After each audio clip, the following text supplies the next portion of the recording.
Bom dia, vamos lá, começando então, segunda-feira, dia 5 de dezembro. A China, que é o maior importador de petróleo do mundo, pode ter a demanda aumentada de petróleo justamente pelo fato de eles estarem acabando com a política de Covid-0, assim esperamos, que foi noticiado no final de semana. Hoje eles podem voltar a circular em algumas cidades em ônibus sem ter que apresentar o teste de PCR negativo, podem fazer a quarentena fora aquelas prisões que eles fizeram por lá, enfim, aquela loucura que a gente está vendo nos últimos 3 anos na China. Mas de qualquer maneira, o petróleo, que já caiu 10% no último mês, sobe um pouquinho agora por conta dessa eventual demanda da China, que é o maior importador. Lembrando que eu falei que a indústria na China caiu a mínima nos últimos 7 meses e agora saiu dados do serviço. O serviço caiu a mínima há 6 meses, tá? E agentes de segurança da China vêm rastreando os celulares de manifestantes e fazendo visitas ou telefonemas às suas casas ou às suas famílias daqueles que vêm apoiando a manifestação.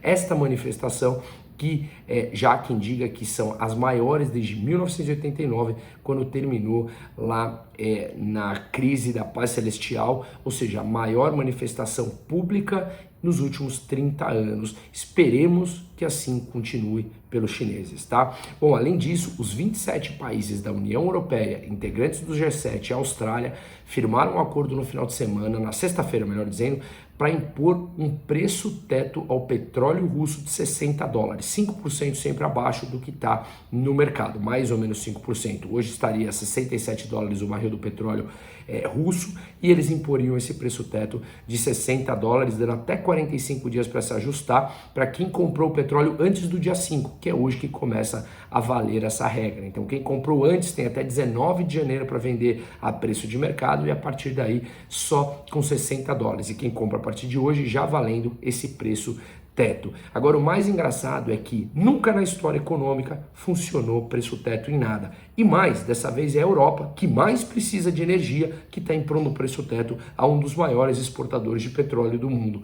Vai entender esse mundo de hoje, né? No Brasil, dados que a gente tem dessa semana, a gente tem a última reunião do Copom, do Comitê de Política Monetária, que deverá manter a nossa taxa Selic em 13,75 ao ano.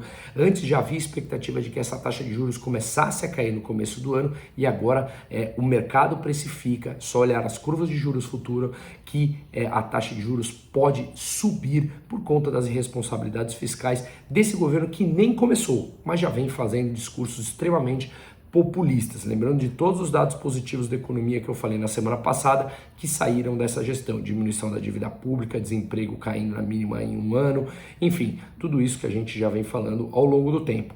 Mas, de qualquer maneira, o que se espera é que a PEC ande nessa semana no Congresso, e ela tem que ser aprovada, Câmara mais Senado, até dia 15 de dezembro. Veremos o que vai acontecer, quanto virá fora do teto de gastos, se será realmente próximo a 200 bi, se será próximo a 100 bilhões de gastos extras que o governo quer fazer fora do teto de gastos, o próximo governo eleito. E ainda não sabemos sequer nomes de seus ministros. Ali parece que eles são tão importantes que eles não precisam divulgar ao mercado os seus nomes. Lembrando disso também, da taxa de juros, que será determinante o comunicado que eles soltarão após a eventual manutenção da taxa de juros, para saber se eles estão realmente impondo um risco maior esse papo de responsabilidade fiscal do próximo governo. E na sexta-feira tem dados de inflação aqui no Brasil, tá? Bom, nos Estados Unidos a agenda é mais vazia, mas lembrando que na sexta-feira saiu o payroll, em que eles criaram 236 mil vagas de trabalho, abriram 236 mil vagas de trabalho no mês de novembro,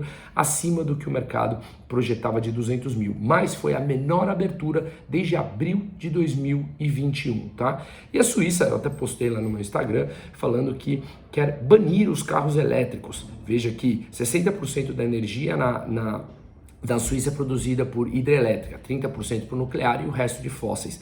Mas agora, como eles têm que exportar a sua energia para outros países, principalmente agora que a Europa colocou preço teto no petróleo russo, muitos países europeus que podem passar inclusive por racionamento de energia, eles vão começar a racionar onde não é necessário. O carro elétrico, que era tão necessário, veja só, não é tanto assim, né? Então o politicamente correto cai quando a gente passa a ter escassez. E a escassez vem por conta de intervenções governamentais na última década. Uma ótima semana para todo mundo.